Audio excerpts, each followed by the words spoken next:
Hello everyone, welcome back to our YouTube channel. आज हम class +2 के chapter number 6 molecular basis of inheritance, जो कि नीट और एम्स के लिए बहुत ज़्यादा इंपॉर्टेंट चैप्टर है, उसके बारे में डिस्कस करेंगे।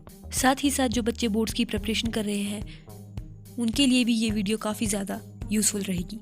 बेसिकली इस चैप्टर के 10 मेन टॉपिक्स हैं। हर वीडियो में हम एक या दो टॉपिक्स को पढ़ेंगे और उस पर बेस्ड क्वेश्चंस को सॉल्व करेंगे। हमारा सबसे पहला टॉपिक है सर्च फॉर जेनेटिक मटेरियल। जब मेंडल ने अपने एक्सपेरिमेंट्स को परफॉर्म करा था तो उन्होंने कहा था कि कुछ ना कुछ ऐसा जेनेटिक मटेरियल है जो पेरेंट्स से उसके ऑफस्प्रिंग में जा रहा है। उन्होंने इस टर्म को नाम दिया था फैक्टर्स। पर उस वक्त ये क्लियर नहीं था कि जेनेटिक मटेरियल असलियत में है क्या। उस वक्त के साइंटिस्ट को पता नहीं था कि जेनेटिक मटेरियल क्या है। उन्हें प्रोटीन्स और डीएनए के बीच में काफ़ी ज़्यादा कन्फ्यूजन था कि जेनेटिक मटेरियल कौन सा है। तो इसीलिए उन्होंने कुछ ऐसी टर्म्स रखी कि जो इन टर्म्स को फुलफिल कर पाता वही जेनेटिक मटेरियल कहलाने के लायक होता। तो वो कौन सी ऐसी टर्म्स थी जिसको फुलफिल करने के बाद ये पता लगा कि जेनेटिक मटेरियल क्या है।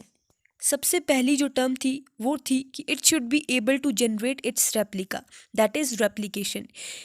इसका मतलब ये था कि जो मॉलिक्यूल जेनेटिक मटेरियल की तरह एक्ट करेगा वो रेप्लिकेशन परफॉर्म कर पाए, मतलब अपनी ही तरह किसी अनदर इंडिविजुअल को या अपनी ही तरह अनदर मॉलिक्यूल को जनरेट कर पाए।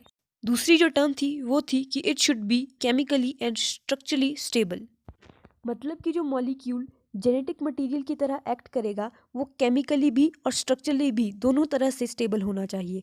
अगर वो रिएक्टिव रह जाएगा तो ये जेनेटिक मटेरियल के जो है टर्म्स को फुलफिल नहीं कर पाएगा। Third point is it should provide the scope for slow changes, that is mutation, that are required for evolution. Third and most important जो टर्म है वो है कि ये म्यूटेशंस को परफॉर्म करने वाला होना चाहिए। म्यूटेशंस क्या होती है? म्यूटेशन स्लो चेंजेस होते हैं जो कि स्कोप प्रोवाइड करती है इवोल्यूशन के लिए। चौथा जो टर्म है वो है कि it should be able to express itself in the form of Mendelian character. जिन कैरेक्टर के बेसिस पे मेंडल ने डिस्क्राइब किया था पी प्लांट को, तो वो जो मॉलिक्यूल होगा इस टर्म को भी उसको फुलफिल करना पड़ेगा। प्रोटीन और डीएनए में से डीएनए ही इन चारों के चारों टर्म्स को फुलफिल करता था। इसीलिए थियोरेटिकली तब उस वक्त के साइंटिस्ट ने डीएनए को जेनेटिक मटेरियल समझ लिया था। ये तो थी थियोरेटिकल एक्सप्लेनेशन, बट जब तक हम किसी भी चीज़ को एक्सपेरिमेंटली प्रूव नहीं करते हैं तब तक उसे मान्यता प्राप्त नहीं होती है। डीएनए को फर्स्ट टाइम फ्रेडरिक मीशर ने 1869 में डिस्कवर किया था। उन्होंने इसको न्यूक्लिन नाम दिया था कि इन्होंने उसे न्यूक्लियस के अंदर डिस्कवर किया था, इसीलिए उन्होंने इसका नाम न्यूक्लिन रखा। 1869 के बाद डीएनए का काम लटकता सा गया। कोई भी साइंटिस्ट ये प्रूव नहीं कर पा रहा था कि एक्सपेरिमेंटली जो डीएनए है वो जेनेटिक मटेरियल है। सबसे पहले जिस साइंटिस्ट ने इसको एक्सपेरिमेंटली प्रूव करने की कोशिश की उनका नाम था फ्रेडरिक ग्रिफ्थ। उन्होंने 1928 में एक्सपेरिमेंट्स की कुछ सीरीज़ की। उन्होंने ये एक्सपेरिमेंट स्ट्रेप्टोकोकस निमोनिया, ये एक ऐसा बैक्टीरियम है जो निमोनिया कॉज करता है, इस पर उन्होंने ये एक्सपेरिमेंट्स किए और उन्होंने इस बैक्टीरिया में एक चमत्कारी ट्रांसफॉर्मेशन देखी। सबसे पहले उन्होंने इस स्ट्रेप्टोकोकस निमोनिया को एक कल्चर प्लेट पर ग्रो किया। इनमें से कुछ में शाइनी कॉलोनीज की फॉर्मेशन हुई, वही कुछ में रफ कॉलोनीज की फॉर्मेशन हुई। स्मूथ कॉलोनीज को फॉर्म करने वाले को उन्होंने एस स्ट्रेन नाम दिया, वही रफ कॉलोनीज को फॉर्म करने वाले को उन्होंने आर स्ट्रेन का नाम दिया। इनके बीच के डिफरेंसेस को अब चलो हम स्टडी करते हैं। सबसे पहला जो पॉइंट है वो है कि वायरुलेंस। जो एस स्ट्रेन था वो ज़्यादा वायरुलेंट था as compare to R strain. R strain से कोई भी ऑर्गेनिज्म निमोनिया से नहीं मरता था, बल्कि जब एस स्ट्रेन किसी भी ऑर्गेनिज्म में इंजेक्ट किया जाता था तो वो उसकी डेथ हो जाती थी। तो इसका मतलब है कि जो एस स्ट्रेन है वो ज़्यादा वायरुलेंट है। सेकेंड पॉइंट जो है वो है कि जो एस स्ट्रेन है उसके बाहर एक पॉलीसैकेराइड कोड प्रेजेंट होता है, वहीं आर स्ट्रेन के पास ऐसी कोई भी कोड प्रेजेंट नहीं होती। थर्ड पॉइंट ये है कि जो एस स्ट्रेन है वो शाइनी कॉलोनीज की फॉर्मेशन करता है, वहीं आर स्ट्रेन जो है वो शाइनी कॉलोनीज की फॉर्मेशन नहीं करता है। फोर्थ वन इज़ कि जो असली जो निमोनिया को कॉज करता है, जिसकी वजह से ऑर्गेनिज्म की डेथ होती है, वो स्मूथ स्ट्रेन है, वहीं रफ स्ट्रेन किसी भी ऑर्गेनिज्म को कोई इफेक्ट नहीं करता। आगे बढ़ते हैं और प्रिंसिपल को पूरी तरीके से जानते हैं कि किस तरीके से एक्सपेरिमेंट हुआ। ग्रिफ्थ ने एक माइस को लिया और उसके अंदर उन्होंने एस स्ट्रेन इंजेक्ट कर दिया। तो रिजल्टेंट क्या आया, उन्होंने देखा कि जो माइस है वो मरा हुआ है, जबकि उन्होंने जब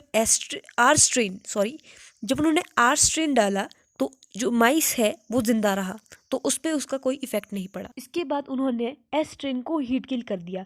अब हीट किल का क्या मतलब है? हीट किल का मतलब है कि to kill bacteria by heating them.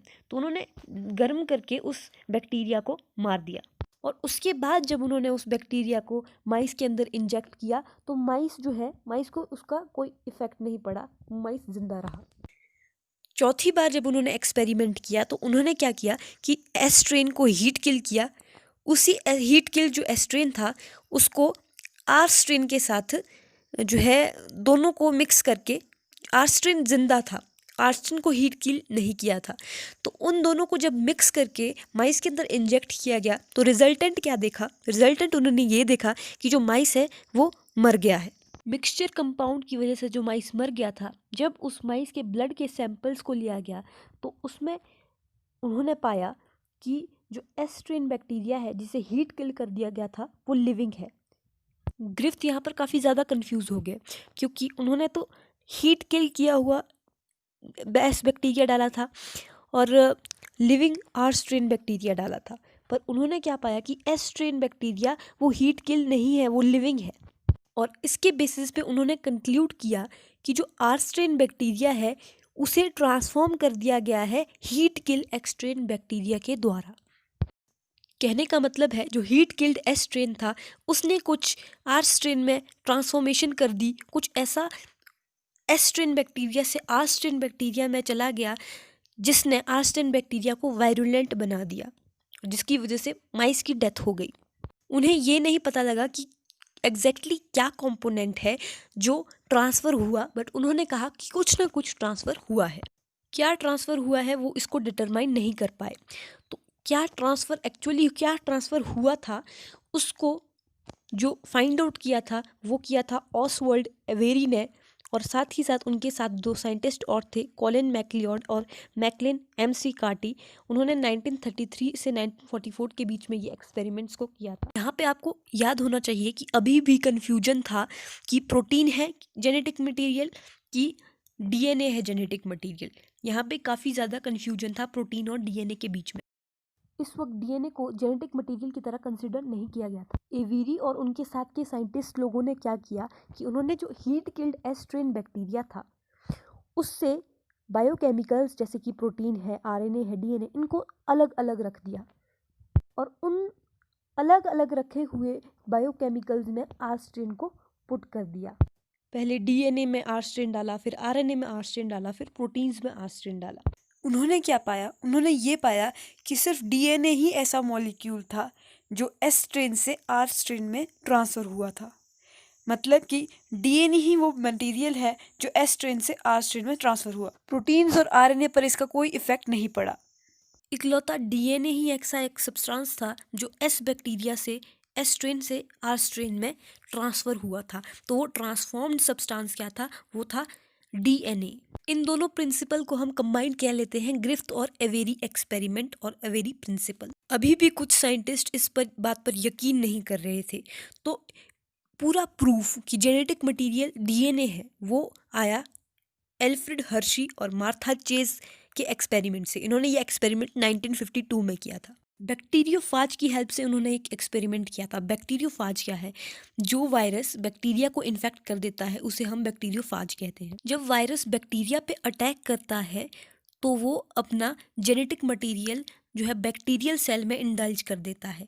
और जो बैक्टीरियल सेल है वो वायरल जेनेटिक मटेरियल जो है, जो वायरस का जेनेटिक मटेरियल है, उसको अपना ही समझने लगता है और ज़्यादा वायरस के पार्टिकल्स को जो है बनाने लगता है। हर्शी और चेज़ को ये जानना था कि किस कंपोनेंट की वजह से जो बैक्टीरियल सेल है वो ऐसा कर रहा है, कि जो वायरल जेनेटिक मटेरियल का ऐसा कौन सा, मतलब कि वो प्रोटीन है, जो वायरल जेनेटिक मटेरियल है कि वो प्रोटीन है या डीएनए है, किस इन दोनों में से किसकी वजह से जो है बैक्टीरिया जो है वायरल जेनेटिक मटेरियल को अपना समझ रहा है। इसके लिए उन्होंने एक सेटअप लिया। उन्होंने दो अलग अलग मीडियम दिए। एक में उन्होंने रेडियो एक्टिव फॉस्फोरस लिया और दूसरे में उन्होंने रेडियो एक्टिव सल्फर लिया। जो वायरस रेडियो एक्टिव फॉस्फोरस की प्रेजेंस में बना था वो रेडियो एक्टिव डीएनए को ही कंटेन कर रहा था, रेडियो एक्टिव प्रोटीन को नहीं कर रहा था, क्योंकि जो डीएनए है वो फॉस्फोरस की हेल्प से बनता है, कि प्रोटीन फॉस्फोरस की हेल्प से नहीं बनता, प्रोटीन सल्फर की हेल्प से बनता है। इसीलिए जो वायरस रेडियो एक्टिव सल्फर के अंडर जो है ग्रोन हो रहे थे, तो उसके केस में रेडियो एक्टिव प्रोटीन कंटेन कर रहे थे वो, पर रेडियो एक्टिव डीएनए नहीं कर रहे थे, क्योंकि डीएनए में सल्फर का कोई कंपोनेंट प्रेजेंट ही नहीं होता। अब उन दोनों रेडियो एक्टिव फाजेस को ई कोलाई बैक्टीरिया पर अटैक करने के लिए छोड़ दिया गया। जैसे ही इन्फेक्शन प्रोसीड हुआ तो वायरल कोड्स ने अपने अपने जो जेनेटिक मटेरियल है उसको बैक्टीरिया के अंदर इंडल्ज कर, क्योंकि दोनों ही कंपोनेंट रेडियो एक्टिव थे, तो जो कंपोनेंट ई कोलाई बैक्टीरिया को रेडियो एक्टिव बना पाता उसी को ही जेनेटिक मटेरियल कंसीडर किया जाना था। जब रिजल्टेंट निकला तो साइंटिस्ट ने पाया कि जिस मीडियम में डीएनए जो है एक जेनेटिक मटेरियल की तरह काम कर रहा था, जिसमें डीएनए रेडियो एक्टिव था, उस केस में ई कोलाई बैक्टीरिया भी रेडियो एक्टिव था। बल्कि जब प्रोटीन के केस की बात की जाए तो प्रोटीन के केस में क्या हुआ कि जो ई कोलाई बैक्टीरिया है वो रेडियो एक्टिविटी नहीं शो कर पाया। इससे क्लियरली इंडिकेट होता है कि जो प्रोटीन है वो ई कोलाई बैक्टीरिया ने उसको जो है अपने कंपोनेंट की तरह नहीं लिया और उसे फॉरेन कंपोनेंट की तरह लिया, और वो जो है बैक्टीरिया को इन्फेक्ट नहीं कर पाया। वहीं जो डीएनए है उसने इन्फेक्ट कर दिया। तो इससे यही पता लगता है कि जो डीएनए है वही जेनेटिक मटेरियल है। तो इस ये जो कंसेप्ट था ये सारे साइंटिस्ट को काफ़ी पसंद आया और सभी ने इसको अपनी मंजूरी दी और डीएनए को ही जेनेटिक मटेरियल कंसीडर किया गया। अब आप लोगों के मन में क्वेश्चन अराइज हो रहा होगा कि भाई डीएनए भी तो आरएनए भी तो जेनेटिक मटेरियल काम करता है बहुत सारे वायरसेस में, जैसे कि टोबैको मोसेक वायरस है, बैक्टीरियोफाज है, क्यूबी बैक्टीरियोफाज स्पेसिफिकली, उसमें आरएनए ही जेनेटिक मटेरियल होता है। मोस्टली जो डीएनए है वो मोस्ट ऑफ द ऑर्गेनिज्म में डीएनए जो है जेनेटिक मटेरियल का काम करता है, बट आरएनए भी कुछ स्पेसिफिक बैक्टीरियाज में जेनेटिक मटेरियल का काम करता है। आरएनए को मोस्ट ऑफ द केसेस में जेनेटिक मटेरियल इसीलिए कंसीडर नहीं किया जाता क्योंकि वो स्टेबल नहीं है, वो थोड़ा रिएक्टिव है। और जैसा कि हमने अपनी जो टर्म्स हमने पढ़ी थी कि जेनेटिक मटेरियल को फुलफ़िल वो करनी पड़ती है, तो आरएनए उन सभी शर्तों को पूरा नहीं कर पाता। इसीलिए जो है आरएनए एडिशनल रोल परफॉर्म करता है एज़ कम्पेयर टू डीएनए। इसके बाद आते हैं क्वेश्चंस। तो सबसे पहला जो हमारा क्वेश्चन है वो है कि the unequal proof that DNA is genetic material was provided by. Options है Avery, Hershey and Chase, Watson and Crick and Fisher. Unequal proof का मतलब यहाँ पर अनएक्सेप्टेबल प्रूफ से है। जो एक्सप्लेनेशन पूरी तरीके से मान्य नहीं थी वो थी हर्शी एंड चेज की एक्सप्लेनेशन, उनके एक्सपेरिमेंट्स। तो इसका आंसर है बी, हर्शी एंड चेज। अगर आपका जवाब बिल्कुल सही है देन इट्स वेरी गुड, और अगर आपसे थोड़ी गलती हो गई है तो इस वीडियो को आप दोबारा से देखिए और कोशिश करिए कि ये क्वेश्चन आपको दोबारा आ जाए। चलते हैं नेक्स्ट क्वेश्चन पे। So question number 2 is Which scientist first gave correct experimental evidence that DNA is genetic material? आपके ऑप्शंस है A Avery, B Avery, MacLeod and McCarty, C Hershey and Chase and D option है Fisher. तो जो correct explanation दी थी वो दी थी Avery, MacLeod and एमसीकार्टी। अगर आप सिर्फ एक एवेरी को ही मतलब टिक करते तो आपका ऑप्शन गलत होता, बिकॉज इन तीनों की कंट्रीब्यूशन रही है इन एक्सपेरिमेंट्स को परफॉर्म करने में। नेक्स्ट क्वेश्चन है virus grown on radio active sulphur contain. आपके ऑप्शंस है ए radioactive protein but not DNA, B. radioactive DNA but not protein, C. radioactive phosphorus, and D. none of these. इस question का correct answer है A, radioactive protein but not DNA. एक question आप खुद करेंगे, इसका आंसर मैं आपको नेक्स्ट आने वाली वीडियो में बताऊंगी। क्वेश्चन है कि the observation of experiment made by Avery, MacLeod and McCarty was. आपके ऑप्शंस है A, both protein and DNA samples provide transforming factor, B, only RNA provides transforming factor, C, only DNA provides transforming factor, and D, all of the above. So that was all about the video. अगर आपको video पसंद आई है तो इस video को ज़्यादा से ज़्यादा शेयर कीजिए और चैनल को सब्सक्राइब कीजिए। Thank you so much.